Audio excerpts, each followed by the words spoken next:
Hello नमस्ते, कैसे हैं आप लोग। हैप्पी नवरात्रि आप सभी को। आई होप आप लोग बहुत अच्छे होंगे और नवरात्रि मना रहे होंगे। आज की इस वीडियो में मैं शेयर कर रही हूँ नवरात्रि स्पेशल कुछ चीज़ें जो कि आपको जानना बहुत ज़रूरी है और बहुत सारे लोग जानते भी होंगे, लेकिन मेरी इस वीडियो से उन्हें काफ़ी हेल्प मिलेगा। तो चलिए वीडियो को शुरू कर लेते हैं।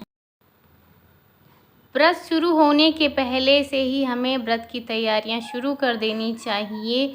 सबसे पहले तो यहाँ पे मैं मूंगफली धो के सुखाऊंगी, उसके ख़राब दाने निकाल दिए थे और उसके बाद उसे अच्छे से धोने के बाद धूप में सुखा लूँगी। ये चीज़ें कर लेने से हमें व्रत में 9 दिन बहुत आराम रहता है, उसमें बीच बीच में हमें कोई काम नहीं करना पड़ता है। उसके बाद मैं यहाँ पे बना रही हूँ कुछ मसाले, आपको मैं दिखा रही हूँ। सौंफ है, जीरा है, धनिया है, लाल मिर्च है।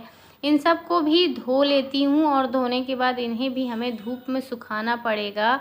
और इन सबको बिना धोए, बिना इनका ये जाने कि इनमें कंकड़ पत्थर है, ये सब अच्छे से देख लेने के बाद इसको धो के धूप में सुखाने के बाद ही इसे व्रत में यूज़ करना चाहिए। डायरेक्ट मार्केट से लाके इन्हें यूज़ नहीं करना चाहिए। तो कुछ मसाले हैं जैसे सौंफ हो गया, जीरा हो गया, धनिया, मिर्च, ये सब हम व्रत में खा सकते हैं। तो उन्हीं सब मसालों को मैं यहाँ पे धो रही थी और धोने के बाद धूप में इन्हें अच्छे से सुखा दूँगी। वैसे तो मैं व्रत में बहुत ढेर सारे काम करना पड़ता है, जैसे नवरात्रि जब शुरू होती है तो बहुत ज़्यादा काम करना पड़ता है। तो जैसे मैंने कंटेनर वगैरह भी धो दिया था, मूंगफली धो ही लिया था, सारे मसाले सूख रहे थे, घर भी साफ़ कर रही थी साथ साथ में। तो ये सारे काम मैं मतलब नवरात्रि जब आती है तो मैं सारे ही काम अपने घर के निपटाती हूँ।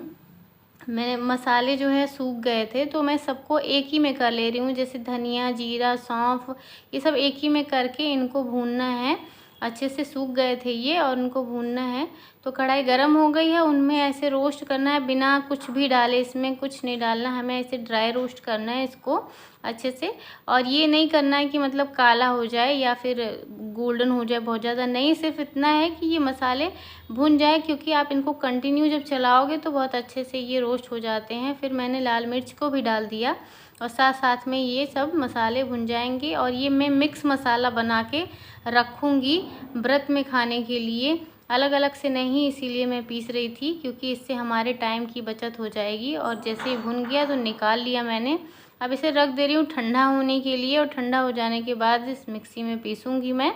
तो मिक्सी को तो मैंने बहुत ही अच्छे से धो लिया था, क्योंकि बिना धोए हम इसे यूज़ नहीं कर सकते हैं, क्योंकि 365 दिन यही मिक्सी यूज होती है। तो इसी वजह से इसको अच्छे से धो लिया और पीस लिया इसमें, और अच्छे से पिस गया है मसाला, एकदम मिक्स मसाला है। इसमें मिर्ची वगैरह सब कुछ है, तो कुछ भी ऊपर से और ऐड नहीं करना पड़ेगा जब भी हम कुछ बनाएंगे अपने लिए नवरात्रि में।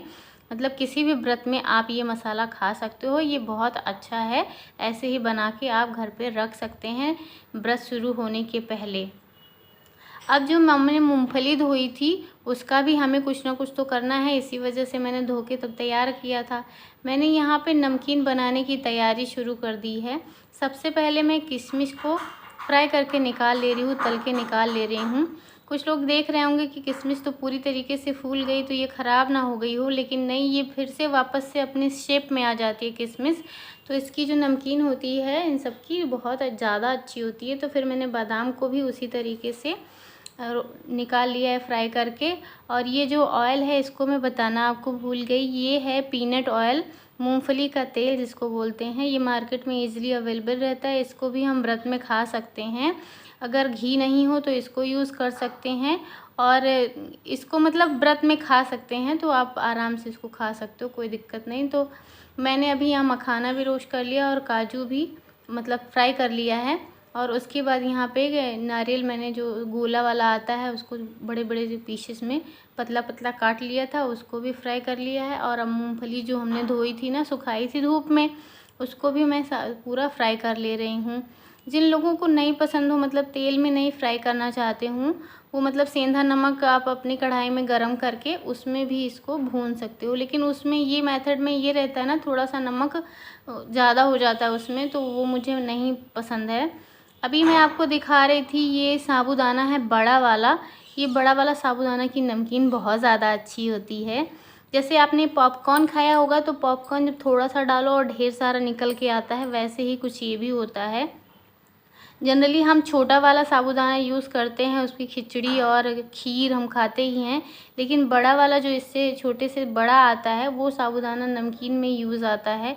उसकी भी खीर वगैरह बना सकते हैं, बट उसकी नमकीन बहुत अच्छी बनती है।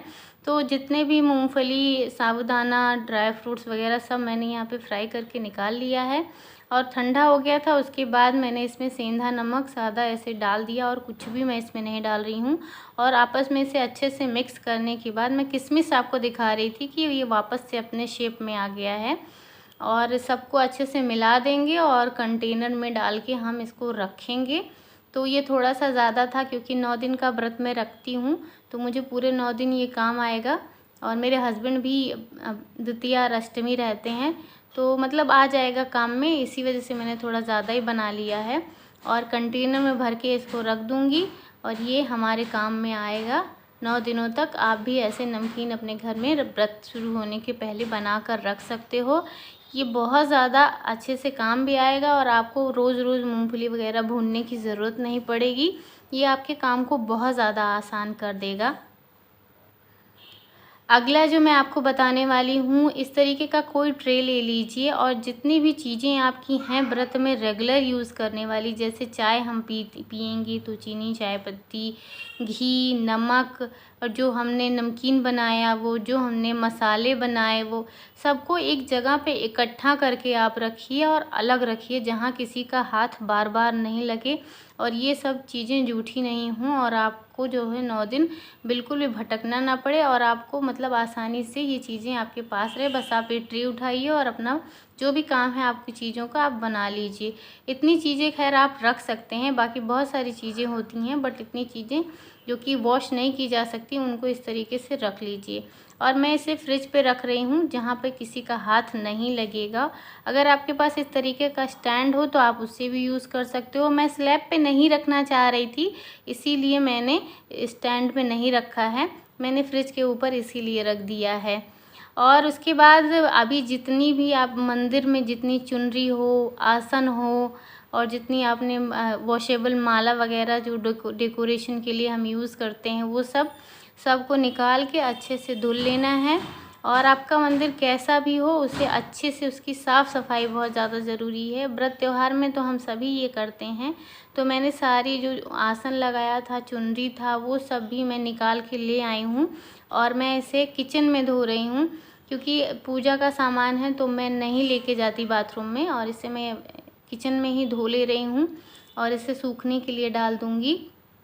और मैं जैसे चुनरी होता है ना, हर साल ही चुनरी माता रानी के लिए आती रहती है, तो मैं इसे रीयूज़ करती रहती हूँ और ये मैं इसे वॉश करके फिर अगले साल भी यूज़ कर लेती हूँ। ऐसे मेरा चलता रहता है, मैं इधर उधर नहीं करती हूँ और ये इसी तरीके से सूख जाएगा और पूजा में काम आ जाता है मेरे। फिर अगला है कि हम पूरी तरीके से मंदिर को खाली कर लेंगे और उसके बाद अच्छे से मंदिर को साफ़ करेंगे। आपका मंदिर कैसा भी हो उससे कोई मतलब नहीं है, बस उसका साफ़ सुथरा होना ज़रूरी है। और अच्छे से साज सजावट आप कर दीजिए, अच्छे भाव से आप पूरी माता रानी के आने की तैयारी कीजिए और अच्छे तरीके से सजा धजा दीजिए, बस उतना ही काफ़ी है। सारी चीज़ों को मैं पेपर पहले मैंने बिछा दिया था साफ़ करके, फिर लगा दिया है। और अगला मैं आपको बता रही हूँ कि इस तरीके का कोई बास्केट ले लीजिए जिसमें आप अपनी पूजा की सारी चीज़ें एक साथ रखिए, जिससे कि आपको ढूंढने में दिक्कत ना हो। तो कपूर, मिश्री, किशमिश, इलायची, लौंग, चंदन और घी, जितनी भी पूजा की चीज़ें होती हैं सभी एक जगह पे रखिए, जिससे आपको तुरंत के तुरंत, जब पहले दिन हम पूजा करते हैं तो ढेर सारी चीज़ों की ज़रूरत भी पड़ती है और पूजा में बहुत ज़्यादा टाइम भी लगता है, तो बार बार आपको उठ के जाना ना रहे। आप सारी चीज़ों को ऐसे करके अपने मंदिर में रख लीजिए।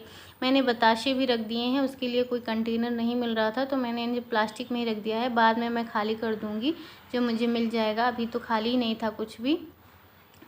और एक और बास्केट ले लिया है, उसमें मैं धूप बत्ती और फूल बाती, माचिस ये सब भी रख दूँगी क्योंकि ये बास्केट उठा के फिर मुझे सिर्फ पूजा ही करना रहे। ये नहीं है कि बार बार मुझे उठना बैठना रहे, क्योंकि मैं माता की चौकी साइड में लगाती हूँ। और आप इस तरीके का जो सामान आता है पूजा का वो सब भी मंगा के रख सकते हो। तो पूजा की सारी चीज़ें मंगा के रख लीजिए, फूल और ये सब कुछ। जैसे कि वीडियो पहुंचने में थोड़ा सा लेट हो रहा था तो ये सब चीज़ें आ गई थी घर पे, तो मैंने इस क्लिप को भी शेयर कर लिया आपके साथ। वैसे ही आप अपनी जो चौकी लगाएंगे उस चौकी को अच्छे से साफ़ कर लीजिए। तो सारी चीज़ें आप करके रख लीजिए जिससे कि आपको व्रत वाले दिन कोई भी दिक्कत नहीं होगी। और इस तरीके से मैंने आपके साथ ये कुछ अपने आइडियाज़ शेयर किए हैं और बहुत ही अच्छे से मैंने कोशिश की है। अगर आपको पसंद आ रहा होगा तो ज़रूर बताइएगा। जय माता दी दोस्तों, हैप्पी नवरात्रि। कैसे हैं आप लोग? पहले तो मैं आप सभी से माफ़ी मांगना चाहती हूँ दिल से। इतनी मेहनत से, इतनी डेडिकेशन से मैंने ये वीडियो बनाई थी आप लोगों के लिए, लेकिन इसे पहुँचने में आप तक थोड़ा सा लेट हो गया। मैं कभी नहीं चाहती थी इतना लेट हो जाए, लेकिन कुछ दिक्कतों की वजह से ऐसा हो गया। लेकिन कोई बात नहीं, अभी बहुत ज़्यादा लेट नहीं हुआ है। कुछ लोग नवरात्रि में द्वितीया और अष्टमी का भी व्रत रखते हैं, उनके लिए भी काफ़ी हेल्पफुल रहेगा। और आगे आने वाले तीज त्योहारों में भी, व्रत त्यौहार में भी ये वीडियो आपके लिए काफ़ी हेल्पफुल रहेगा। तो अगर मेरा वीडियो अच्छा लग रहा हो आपको तो कमेंट में जय माता दी ज़रूर लिखिएगा। अच्छी अच्छी वीडियो आपके लिए मैं लाती रहूँगी। तब तक के लिए जय माता दी दोस्तों।